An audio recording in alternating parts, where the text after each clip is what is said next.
Национальное телевидение в Москве. Все снимем. Юля, помаши ручкой.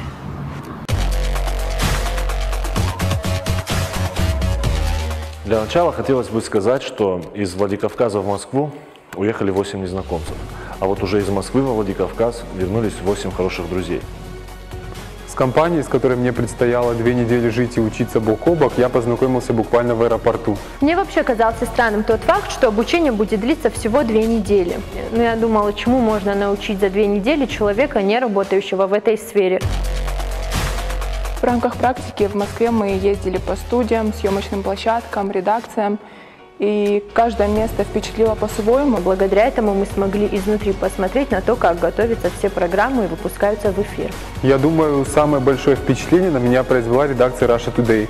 Было очень занимательно посмотреть на всю эту кухню изнутри. Нам показали 3 редакции – испанскую, арабскую и английскую.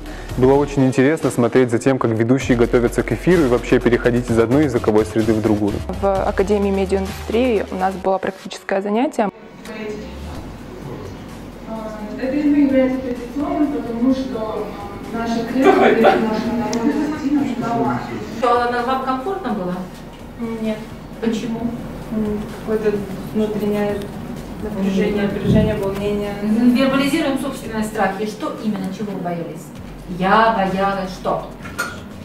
Чего? Да, я боялась что-то не так сказать, не выразить свою мысль правильно. В итоге это так и получилось. Многие из нас записывались впервые в студии. И, конечно, это колоссальный опыт для тех, кто делает это впервые, потому что когда ты видишь себя с другой стороны на экране, то осознаешь, воспринимаешь себя совершенно иначе. Тем более, когда команда профессионалов помогает тебе разобрать какие-то базовые основные вещи, это, несомненно, было полезно для нас. Нам удалось посетить множество разных производств телевизионных. Это Первый канал, где нам довелось участвовать в съемках таких программ, как «Вечерний Ургант» и «Пусть говорят», тогда еще с Андреем Малаховым.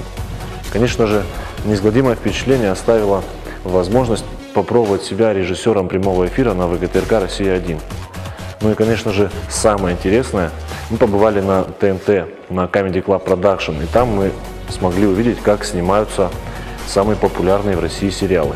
Сейчас, когда я имею возможность наблюдать, как буквально каждый день снимают передачи для нового телевидения, как строятся все эти павильоны, я могу с уверенностью сказать всем, что национальное телевидение действительно будет отличным. Когда люди увлечены, когда люди горят тем, что они делают, когда они искренне верят в успех, то, мне кажется, нет другого выхода, получится только качественный продукт.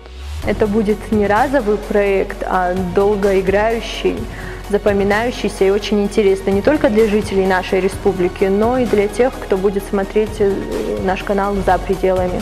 Мне кажется, что каждый сможет и захочет применить это все и сделать лучше наше новое телевидение.